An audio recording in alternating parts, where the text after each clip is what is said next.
Bonjour à toutes et à tous et bienvenue dans Genre. Tout le monde connaît Gremlins, peut-être même Gremlins 2, mais pas forcément leur réalisateur, Joe Dante. Pourtant, aujourd'hui nous allons nous intéresser à un film qu'il a réalisé en 1993, Panique sur Florida Beach. L'histoire se déroule en 1962, durant la crise de Cuba qui sert de borne au film. Nous suivons Gene et son petit frère Dennis qui viennent d'emménager à Key West en Floride. Habitués à de nombreux déménagements car leur père est militaire, ils ne connaissent encore personne et passent leur temps au cinéma pour voir des films d'horreur. En parallèle, Lawrence Woolsey, leur idole, producteur de films d'horreur, prépare son arrivée à Key West pour présenter son nouveau film Ment, l'histoire d'un homme qui se transforme en fourmi suite à des radiations nucléaires. Woolsey utilise tout un système de trucage pour amener de l'horreur parmi le public, notamment un système appelé Rumble-Rama, qui utilise des basses fréquences afin de faire trembler la salle. Peu à peu, Gene se fait des amis et rencontre le producteur qui lui donne des invitations pour la première de Ment. Il y retrouve Sandra, une fille qu'il vient de rencontrer. Mais le dispositif de Woolsey, utilisé à pleine puissance et le public surexcité, ne menace de faire s'écrouler le cinéma avant qu'une image de bombe nucléaire projetée à l'écran ne permette d'évacuer la salle à temps. Lawrence Woolsey décroche un contrat en or pour son procédé unique, Gene sort avec Sandra, et la crise des missiles s'achève. Le bilan du film, c'est quoi? C'est excellent. Les personnages sont attachants, les acteurs sont bons, en particulier John Goodman, la musique colle particulièrement bien à l'ambiance, et surtout, Joe Dante met énormément de lui-même dans ce film. Il ajoute son expérience personnelle à celle du scénario de base, et cela se ressent particulièrement dans Ment, le film dans le film, qui est devenu un court-métrage de 16 minutes réalisé pour les besoins de la production. Dans Ment, Joe Dante recrée le genre aujourd'hui disparu des films d'horreur à bas budget des années 50 et 60. La plupart de ces films reposaient sur la peur du nucléaire, et cela se voit dans Panic sur Florida Beach, puisque ce sont les radiations qui créent le monstre, qui créent l'homme fourmi. And that's how he became a... Mant. Dante s'inspire de films comme Tarantula, Them ou The Deadly Mantis, voire de King Kong ou de l'invasion des profanateurs de sépulture, dont l'acteur principal fait un caméo dans Ment, mais aussi il s'inspire de Roger Corman, un producteur de films de genre de l'époque qui lui a permis d'entrer dans le milieu du cinéma à Hollywood. Surtout, il s'inspire de William Castle, un réalisateur aujourd'hui un petit peu oublié, qui devient l'alter ego de Lawrence Woolsey dans Panic sur Florida Beach, puisqu'ils partagent le même point commun, c'est-à-dire utiliser des trucages dans la salle de cinéma pour rendre l'action plus vraie que nature, pour amener l'horreur dans la salle. Dante s'imprègne donc de la culture des matinées. Et pour pouvoir poursuivre la vidéo, je vais avoir besoin d'expliquer un petit peu plus le concept des matinées. Dans les années 50 et 60 aux États-Unis, la plupart des cinémas n'avaient qu'une seule salle, et donc qu'un seul écran. Et beaucoup d'entre eux proposaient, souvent le mercredi et le samedi, des séances avec plusieurs films pour le prix d'un seul ticket. On pouvait donc voir, à la suite, les informations, un dessin animé, un film familial, dit de série A, et un film de genre, dit de série B. Ça pouvait être un film d'horreur, un western, un film de science-fiction. Et évidemment, Joe Dante puise dans la culture de la série B.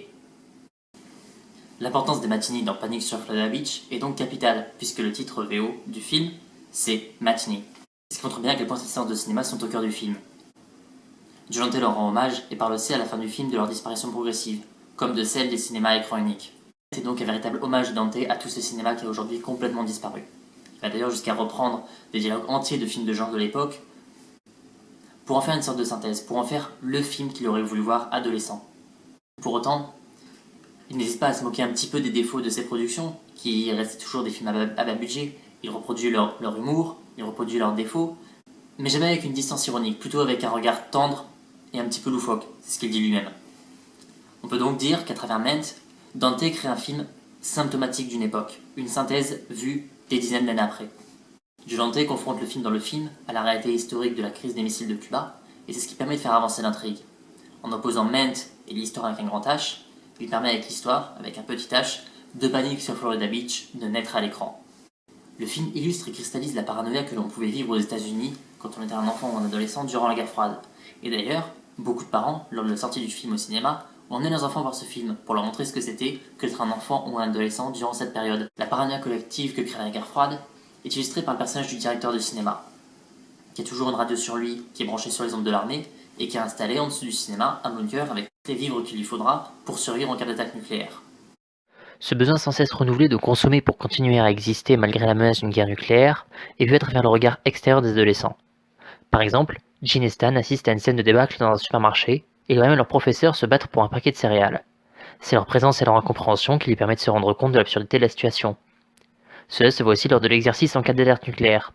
Notre regard contemporain nous permet de savoir à quel point ces consignes sont inutiles, mais dans le film, Sandra est la seule à se rendre compte et à s'opposer à la crédulité des adultes. Ce sont les adolescents qui font preuve de bon sens face au comportement déraisonné des adultes. Ils illustrent le recul qu'a pris Jolante par rapport à cette époque. Encore une fois, Jolante capture une époque avec une distance ironique. Jolante évoque donc le passage de l'enfance-adolescence, de l'adolescence à l'âge adulte, et décrit aussi une perte d'innocence. Il n'est pas dupe des défauts de l'époque dans laquelle il a grandi. Il présente donc une American Way of Life dissonante, notamment avec cette scène où on voit la mère de Jean pleurer en voyant des images du père de Jean qui est parti à Cuba pour gérer la crise des missiles. Et donc cette critique des banlieues américaines et de cette vie parfaite, qui existait déjà dans The Burbs avec Tom Hanks, qui est un autre film de Jolante qui est excellent, nous montre bien à quel point tout ne va pas bien dans ce monde qui a l'air parfait. On retrouve la même distance dans la fin du film. Jolante nous montre bien que même si la crise des missiles est finie et que les soldats rentrent à la maison, la guerre, elle, n'est pas finie pour autant. Le plan final du film est celui d'un hélicoptère, qui ramène peut-être le père de Jean chez lui, mais qui sera utilisé plus tard par les États-Unis pendant la guerre du Vietnam, qui va toucher directement la génération de Jean devenue adulte. Le happy end que semble nous proposer le film est donc à prendre avec du recul et en connaissant la suite de la guerre froide, car la paix après le risque d'apocalypse nucléaire n'est que de courte durée. À travers cette distance ironique, Jolante fait un clin d'œil au spectateur et interpelle sa capacité à comprendre tout ce qui se passe dans le film, à faire attention aux petits détails. Il cherche donc à nous faire réfléchir sur la notion de spectateur. Ici, Jolante est le premier spectateur de son film. Il existe dans Panic sur Florida Beach, à la fois en tant que réalisateur et en tant que spectateur. Il est tout d'abord spectateur à travers le personnage de Jean, qui est un petit peu un alter ego du jeune Jolante. Et tous les films que Jean voit sont des films que Jolante a vus et qui ont influencé, au final, Panic sur Florida Beach. Il multiplie donc les références, certaines sont volontaires, d'autres involontaires, tant il est nourri de ses films, au bout d'un moment il peut ne plus se rendre compte qu'il fait référence à tel ou tel film. Et donc, à travers toutes ces références, Jolante veut être un passeur. Ce travail de passeur s'illustre par les nombreuses affiches que l'on peut voir en arrière-plan, notamment au cinéma. On peut par exemple noter la mise en avant des adaptations d'Edgar Poe avec Vincent Price comme un hommage à leur réalisateur, Roger Corman, qui était le mentor de Jolante à ses débuts à Hollywood. Dante va encore plus loin dans la référence en ajoutant un magazine Mad chez Stan et le magazine Famous Monsters of Filmland chez Jean, car c'est par ce magazine que Jolante s'est fait connaître dans le milieu du cinéma en envoyant sa liste des pires films de l'humanité. La chambre de Jean est d'ailleurs remplie de dessins et d'affiches ayant appartenu au réalisateur quand il était jeune. Panic sur Florida Beach est donc le moyen pour lui de mettre en avant ses références personnelles qui pourront être relevées par le spectateur attentif. Dante l'explique lui-même par le fait qu'en tant que réalisateur, il est amené à regarder des séquences plusieurs fois. Et donc, en glissant tous ces petits détails en arrière-plan, ça lui permet d'avoir quelque chose sur lequel se concentrer et dont il pourra s'amuser au fur et à mesure des visionnages. Il demande donc au spectateur de faire le même travail que lui en tant que réalisateur, c'est-à-dire regarder le film avec un regard actif. Un bon exemple de ce travail qui est demandé au spectateur se trouve dans la scène où des parents chrétiens dénoncent l'arrivée de Woolsey en ville et demandent aux gens de ne pas aller voir Mant. À ce moment-là, Woolsey arrive, les tourne en ridicule et en profite pour faire sa promotion. Jean reconnaît un de ses faux parents chrétiens, qui s'avère être Herb Donnings, un acteur ayant déjà travaillé pour Woolsey, et qui est ici joué par Dick Miller, l'un des acteurs fétiches de Dante. Jean comprend que ça fait partie du plan commercial de Woolsey, et ça lui permet d'entrer en contact avec lui. Il reste actif et attentif à ce qu'il voit, comme le spectateur doit l'être. Le spectateur doit rester d'autant plus attentif qu'il y a un jeu permanent entre le film dans le film et le film lui-même. C'est bien qu'on est d'abord spectateur du film Mant, ou plutôt de sa bande-annonce, avant d'être spectateur de Panic sur Florida Beach. Et Woolsey, dans la bande-annonce de Mant, s'adresse d'abord à nous en tant que spectateurs, avant de s'adresser aux spectateurs dans la salle de cinéma où se trouvent Jean et son petit frère. Certains passages de Mant ne sont d'ailleurs même pas vus à travers notre écran, mais directement comme si on regardait Mant directement. Ce soit particulièrement dans cette scène-là par exemple.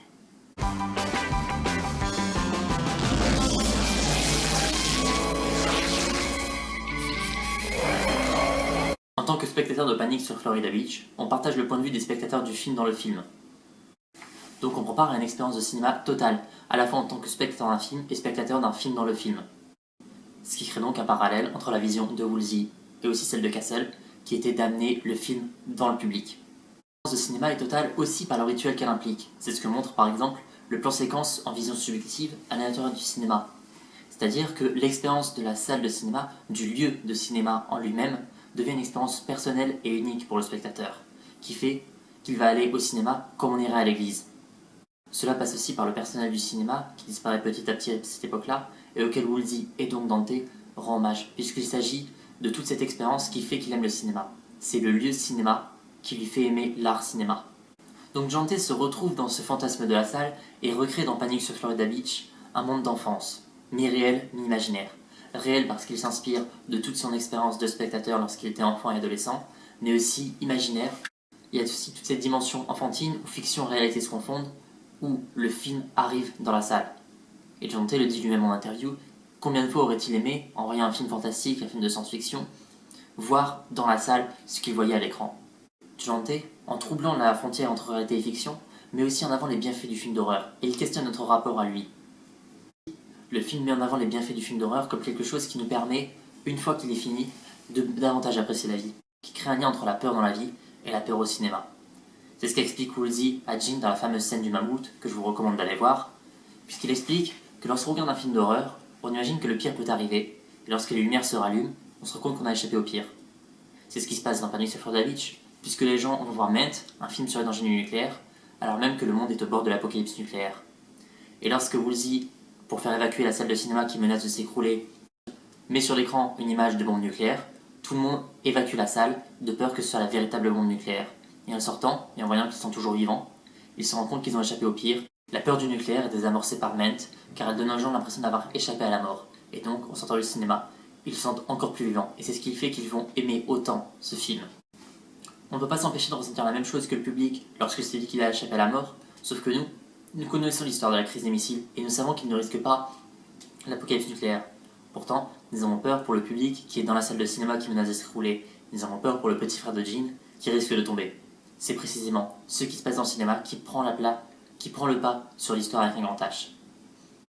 Panic! Sur Florida Beach se termine de manière classique, puisque tout est bien qui finit bien, puisque Jean sort Alexandra, Woolsey trouve le succès et les soldats rentrent à la maison, malgré la dimension ironique du dernier plan qu'on a déjà vu. Mais en fait, ici, ce happy end a véritablement du sens, car c'est précisément le but de Woolsey. Nous faire sentir de la tension tout au long du film, pour, à la fin, tout désamorcer et nous faire rendre compte que tout va bien. En bref, je ne peux que recommander Panic! Sur Florida Beach, qui est un film extrêmement bien réussi, riche en références et qui a très bien vieilli. On sent tout l'amour que John T porte à ce cinéma aujourd'hui disparu, et il continue l'hommage à travers son site Trailers from Hell, qui garde intacte la mémoire de ces films que l'histoire a laissés de côté. C'est précisément le but de Panic! Sur Florida Beach, déclarer son amour au film de genre, et donner envie aux spectateurs de se plonger dans cette cinémathèque bis. C'était le premier épisode de genre, merci à tous d'avoir vu cette vidéo, et à bientôt pour un prochain film.